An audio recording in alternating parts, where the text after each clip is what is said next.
성도 여러분, 잘 지내고 계신지요? 코로나19 가운데서도 하나님의 보호하심과 은혜가 충만하시기를 기원합니다. 우리는 지난 2시간에 걸쳐 하나님이 우리의 믿음을 시작하시고 우리의 믿음을 완성해 가신다고 하였는데, 그러면 우리는 두 손 놓고 가만히 있으면 되는가 하는 그런 의문이 생깁니다. 믿음은 하나님이 주시는 선물이기도 하지만 선물 받은 자 쪽에서 반응해야 할 책임도 있습니다. 왜냐하면 믿음은 인격자와 인격자 사이의 관계이기 때문에 그렇습니다. 하나님도 한 인격이고 우리도 하나님 앞에 한 인격으로 대접을 받고 있기 때문입니다. 우리 사람들도 그렇지 않습니까? 받기만 하는 사람은 참 얄밉습니다. 그죠? 받은 만큼 또 그만큼은 아니더라도 또 오는 게 있어야 사람과 사람 간에도 더욱 친밀해지고 끈끈해지는 것 아니겠습니까? 하나님과 우리들 사이도 그런 관계가 있다는 것입니다. 오늘은 그래서 인격으로 반응하는 믿음이라는 주제로 믿음의 인격적이고 책임적인 측면에 대해서 나누어 보고자 합니다. 히브리서 11장은 믿음장이라고도 하는데 믿는 자가 어떠한 책임을 져야 하는지를 잘 설명하고 있기 때문에 오늘 이 본문으로 택했습니다. 히브리서는 초대교회가 가장 심한 박해를 받을 때 쓰여졌습니다. 우리가 잘 아는 대로 그 로마 황제 네로가 그 당시에 믿는 자들을 원형 경기장 콜로세움에 몰아넣고 사자밥이 되게 하고 톱으로 켜서 죽이고 했던 그런 끔찍한 박해가 일어나던 때에 이 히브리서가 믿는 자들, 박해받는 자들을 상대로 쓰여진 것입니다. 하도 박해가 심해가지고 그 믿는 자들이 당시에는 믿음을 버리고 배교하는 일이 종종 있었습니다. 그래서 히브리서는 우리가 은혜로 구원을 받았다면 핍박을 받고 모진 박해를 받는다 해도 믿음의 도리, 신앙의 책임을 다해야 한다고 권면하고 또 격려하기 위해서 쓴 것입니다. 히브리서 11장 1절에서 3절을 통해 믿는 자가 믿음을 갖게 되었기 때문에 가져야 하는 책임이란 과연 무엇인지 한번 알아보고자 합니다. 11장 1절에서 3절을 보면 믿음은 바라는 것들의 실상이요 보이지 않는 것들의 증거니 선진들이 이로써 증거를 얻었느니라. 믿음으로 모든 세계가 하나님의 말씀으로 지어진 줄을 우리가 아나니 보이는 것은 나타난 것으로 말미암아 된 것이 아니니라 하고 있습니다. 여기서 믿음이라는 말이 중심 단어겠지요. 당연히. 그러면 우리가 믿음이 무엇인지 한번 보기로 하겠습니다. 믿음이란 기독교 대백과사전에 보면 이렇게 되어 있습니다. 믿음은 어떤 사물에 대한 신념과 어떤 사람에 대한 신뢰를 가리키는 말이다. 신학에서 믿음이란 인간이 절대자 또는 초월자를 이해하는 것을 나타내는 표현이다. 믿음은 계시에 응답하는 것이다. 성경에 있어서 신앙의 대상은 하나님이시다. 그러므로 성경에서의 믿음이란 1차적으로 신념이라기보다 신뢰이며 추상적 지식이라기보다 인격적인 관계의 문제이다. 이렇게 쓰여 있는데 말이 막 어렵죠. 그런데 이게 무슨 말이냐면 이런 뜻입니다. 하나님이라는 인격이 우리에게 자기 자신을 알려주기 위해서 자기 자신을 예수 그리스도로 계시했다는 것이죠. 즉 예수 그리스도를 통해 자기 자신을 드러냈다는 것입니다. 이걸 계시라고 하는데 계시란 그래서 예수 그리스도가 계시이고 또 예수 그리스도를 통해 드러난 하나님의 뜻과 계획도 통틀어 계시라고 하는 것입니다. 바로 이 계시에 우리가 반응하는 것을 믿음이라고 합니다. 즉 믿음은 인격과 인격 사이에 만들어진 관계인 것이지요. 하나님이 인격적 존재라는 것은 하나님이 말씀으로 세계를 지었다고 하는 이 3절 말씀에서 잘 알 수 있습니다. 믿음으로 모든 세계가 하나님의 말씀으로 지어진 줄을 우리가 아나니 보이는 것은 나타난 것으로 말미암아 된 것이 아니니라 하고 있는데 하나님은 무에서 유를 창조한 창조주인데 창조를 말씀으로 했다고 합니다. 이것은 창조주가 인격자라는 뜻이 담겨 있습니다. 왜냐하면 말을 한 그 용도가 인격을 가진 한 인간이 인격을 가진 상대방에게 무언가를 전달하거나 설명하는 데 있는 것이지요. 그래서 말씀으로 창조한다는 것은 하나님이 인격적 존재라는 것을 내포하고 있습니다. 인격자가 인격자로서 서로에게 반응하는 것이 믿음의 가장 기본적인 특징인데 그 반응을 우리는 말로 하는 것이기 때문입니다. 창세기에 보면 하나님은 빛을 만드시고 해달별을 만드시고 생물을 창조하시고 나서 그때마다 참 좋다, 참 좋다라고 연신 하나님의 기쁜 감정을 말로 표현하고 있습니다. 피조물에게 말로 인격적으로 반응하는 것이죠. 인격이란 지정의를 가진 존재, 그러니까 판단력, 또 감정, 의지가 있는 이런 존재를 인격이라고 하는데 이런 지정의, 지혜, 감정, 의지가 다 말로 표현되지 않습니까? 상대방의 표정, 감정도 결국에는 내 머릿속에서 저 사람이 화가 났구나 라고 번역이 되어야 그게 상대방 감정도 받아 수긍이 가는 것입니다. 말씀으로 세계를 지었다는 것은 바로 하나님이 인격적 존재라는 뜻을 담고 있습니다. 하나님은 지정의가 모두 충만한 분이시지만 특히나 감정이 아주 풍부하신 분입니다. 우리가 하나님의 성품을 얘기할 때 바로 이 부분을 놓치기 쉽습니다.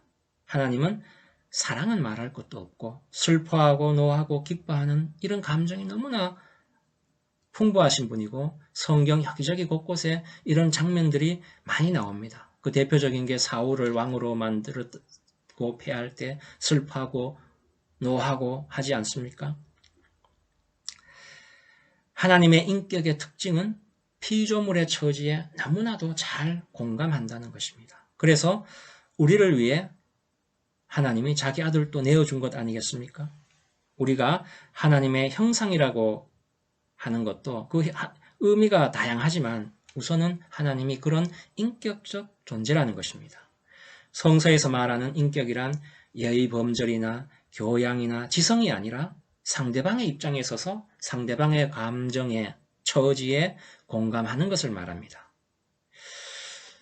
우리 친구들 중에 신뢰가 가고 믿음이 가고 하는 진정한 친구가 누구겠습니까? 친구가 도덕적으로 선하고 예의 범절이 좋다고 진정한 친구, 믿음이 가는 친구가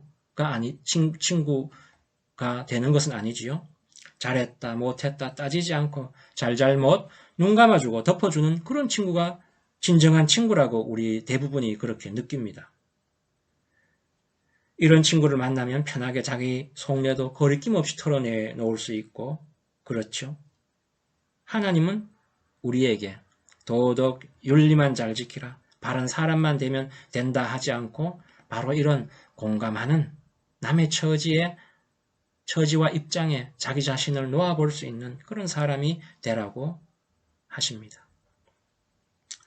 그래서 예수님도 이런 말씀을 하시지요. 너희를 향하여 피리를 불어도 춤추지 않고 우리가 슬피 울어도 너희가 가슴을 치지 아니하였도다. 또 바울은 또 이런 말을 하고 있습니다. 즐거워하는 자들과 함께 즐거워하고 우는 자들과 함께 울라고 로마서에서 말하고 있습니다. 예수님은 상대방의 처지에 공감하지 못하는 자를 꾸짖고 있고 사도 바울은 상대방의 처지와 형편에 함께하라고 권면하고 있습니다. 하나님과 우리의 인격적 관계라는 것이 바로 이런 관계를 의미합니다. 이런 인격적 관계가 믿음의 가장 기본적인 모습이라고 합니다. 우리가 하늘 보좌를 흔드는 기도, 그죠? 하늘 기둥을 흔드는 믿음이라고 말할 때가 간혹 있습니다. 완전히 맞는 말은 아니지만 그렇다고 완전히 틀린 말도 아닙니다. 내가 이러이러한 소원을 아뢰할 자격은 없지만 들어달라고 떼를 쓰기도 하고 불쌍히 여기시고 이번 한 번만 도와달라고 하고 그죠? 귀찮게 해서 안 될 일도 되게 해달라고 하기도 합니다. 자식이 부모에게 조르면 부모가 마지못해 들어주는 경우가 종종 있지 않습니까? 하나님도 그렇다는 것이지요. 그게 가능한 이유가 하나님이 바로 남의 처지에 공감하는 인격을 가지신 분이기 때문에 그렇다는 것입니다. 상대방의 처지에 공감하는 인격적인 존재이기에 상대방의 의지, 결정한 것 이상의 것을 기대하는 것도 가능한 이유도 바로 거기에 있는 것이죠. 자판기에는 500원 넣으면 500원짜리 음료수만 나오지만 하나님은 원칙이나 법칙만 앞세우는 그런 분은 아니라는 것입니다.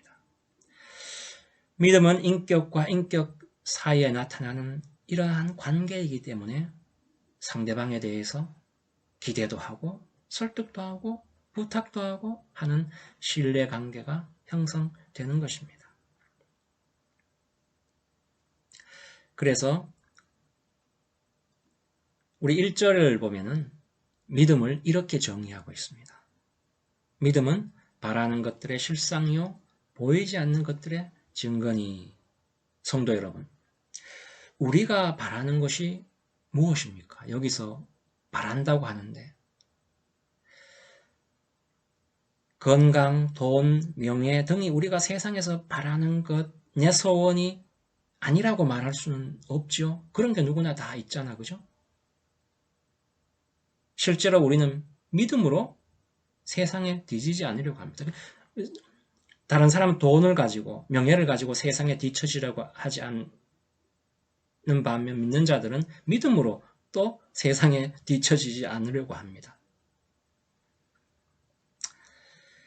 그런데 우리는 바울의 고백과 같이 세상에 있는 모든 것을 배설물처럼 여긴다고 고백하고 완전히 그렇게는 못해도 그런 사람이 되기를 바랍니다. 그죠? 그게 잘 안 될 뿐인 거죠. 여기서 바라는 것은 도대체 무엇일까요? 우리도 이미 감을 잡고 있잖아, 그죠? 세상에 있는 것은 아닌 것이 분명합니다. 왜냐하면 그것은 없어지기 때문에. 예수님께서는 겟세마네 동산에서 기도하시고 또 기도할 때라든지 또 주기도문에 나타난 가르쳐 주신 예수님의 기도에서도 보면 예수님이 바란 것은 하늘에서처럼 땅에서도 아버지의 뜻이 이루어지는 것을 바라고 있습니다. 그걸 소원하고 있는 거죠. 그래서 예수님은 겟세마네 동산에서 이런 고백을 하지 않습니까? 이르시되 아버지여 만일 아버지의 뜻이거든 이 잔을 내게서 옮기시옵소서. 그러나 내 원대로 마시고 아버지의 원대로 되기를 원하나이다. 이렇게 기도하고 있습니다. 또 주기도문에서는 나라가 임하옵시며 뜻이 하늘에서 이루어진 것 같이 땅에서도 이루어지이다. 이렇게 기도하고 있습니다. 그래서 여기서 바라는 것은 다른 게 아니라 하나님의 뜻과 계획임을 우리가 알 수 있습니다. 그래서 믿음은 바라는 것들의 실상이라는 말은 하나님의 뜻과 계획이 무엇인지를 믿음을 통해서만 알 수 있다는 것입니다. 보이지 않는 것이 무엇이냐면 하나님의 뜻과 계획이 아직 완성되지 않아 보이지 않지만 믿음의 눈으로 보면 이미 실현된 결과를 볼 수 있다는 것입니다. 그래서 믿음은 또한 보이지 않는 것들의 증거라고 하고 있습니다. 즉, 하나님의 뜻과 계획이 실상인데 이 실상은 믿음을 통해서만 알 수 있고 그것은 반드시 이루어질 줄을 믿음으로 알기 때문에 믿음이 또한 증거가 된다는 것입니다. 이게 좀 말이 빙빙 도는 것 같지만은 이게 무슨 말이냐면 이 말입니다. 하나님께는 하나님이 뜻하고 계획한 것은 이미 결과와 다름이 없다는 것입니다. 뜻하고 계획한 것은 이미 이루어진 것이나 다름없다는 하나님의 하나님 되심에 대한 고백입니다. 하나님이 절대 주권을 가지고 있다는 것이 바로 우리의 믿음을 가능하게 하는 것입니다. 세상의 그 어떤 것도 하나님의 계획과 뜻을 방해하거나 빗나가게 하거나 변경할 수 없고, 하나님이 계획하시고 작정하신 것은 하나님 자신도 시건치 아니하시고 변개치 아니하신다는 말이죠. 그래서 하나님께서는 하나님이 뜻하고 작정하신 것은 그게 곧 결과라는 것입니다. 보이는 것은 나타난 것으로 말미암아 된 것이 아니니라. 즉 하나님의 보이지 않는 뜻과 계획에 의해 이 세상이 있게 되었고 움직여 나간다는 것이지요. 우리가 어떤 사실을 확인할 때는 그 결과가 나올 때까지 기다려 봐야 하지만, 하나님이 뜻하시고 계획하신 것은 아직 이루어진 결과가 없다 하더라도 반드시 결과되는 것이라는 것입니다. 비록 시간이 걸리고 더딜지라도 하나님이 뜻하시고 작정하신 계획은 결과로 나타날 수밖에 없다는 것이죠. 이것이 또한 하박국 선지자의 고백이기도 합니다. 우리는 이 일의 결과가 아직 일어나지 않았더라도 하나님이 뜻하신 것이 무엇이고 계획한 것이 무엇인지 알면 이미 그 결과를 안다는 것입니다. 하나님이 절대 주권자이기 때문이죠. 하나님이 어떤 하나님인가 알고 하나님이 무엇을 하려고 하시는지를 알면 이미 그 결과 이루어진 것을 그 속에서 미리 보는 것과 마찬가지라는 것입니다. 그리고 오직 믿음의 눈을 통해서만 하나님의 뜻과 계획을 볼 수 있다는 것이지요. 그래서 믿음은 바라는 것들의 실상이요 보이지 않는 것들의 증거니라고 하고 있습니다. 하나님이 뜻하시고 계획하신 것은 곧 그 자체로 결과이기 때문이죠. 그리고 우리는 믿음을 통해 하나님의 뜻과 계획을 알 수 있고, 그렇기 때문에 믿음으로 실상을 볼 수 있다는 것입니다. 그래서 믿음은 바라는 것들의 실상이자 보이지 않는 하나님의 뜻과 계획의 증거라는 것입니다. 그러면 하나님의 뜻과 계획은 무엇일까요? 하나님의 뜻은 모든 피조물이 거룩하고 의롭게 되는 것입니다. 하나님의 뜻이란 말이 성경에 한번 나옵니다. 하나님의 뜻은 이것이니 너희의 거룩함이라. 우리 믿음으로 우리가 보는 실상은 바로 우리의 거룩함과 의로움의 완성입니다. 하나님이 우리에게 믿음을 선물로 주신 이유도 바로 하나님의 뜻과 계획을 알고, 그래서 진짜가 뭔지, 실상이 뭔지 알라고 우리에게 믿음을 주신 것입니다. 하나님이 이 세상을 만들어 놓고 그냥 내버려 둔 것이 아니라 창조 세계의 모든 피조물이 거룩함과 의로움의 완성에 이르게 하는 뜻과 계획을 이루기 위해 예수 그리스도를 이 땅에 보내어 십자가 짐을 지게 했습니다. 예수 그리스도는 또 하나님의 이러한 뜻과 계획에 인격적으로 반응하여 기꺼이 순종했습니다. 그뿐 아니라 이러한 하나님의 계획과 그 계획에 순종함으로 반응한 예수 그리스도를 알아보고 닮으라고 성령을 보내 우리의 인생에 개입하시고 간섭하셨습니다. 그래서 예수 그리스도를 믿게 되고 하나님의 뜻과 계획도 알게 되고 동참할 수 있게 된 것이지요. 그래서 고린도후서에는 이렇게 말하고 있습니다. 어두운 데에 빛이 빛이라 말씀하셨던 그 하나님께서 예수 그리스도의 얼굴에 있는 하나님의 영광을 아는 빛을 마음에 비추셨느니라. 우리 마음에 하나님의 영광인 예수 그리스도를 알아보는 빛을 비추었기 때문에 우리는 믿음으로 실상인 하나님의 뜻과 계획을 알게 되었습니다. 예수님이 순종으로 이 계획에 동참하는 인격적 반응을 보였듯이 우리도 예수 그리스도와 동일하게 인격적 반응을 하기를 하나님이 원하시는 것입니다. 그래서 요한복음에서 예수님은 이렇게 말씀하고 있습니다. 내가 온 것은 내 뜻을 행하려 함이 아니요 나를 보내신 아버지의 뜻을 행하려 함이로다. 우리의 삶의 뜻과 계획도 하나님의 뜻과 계획 안에서 발견해야 되는 이유가 하나님의 뜻과 계획만이 영원한 실상이기 때문입니다.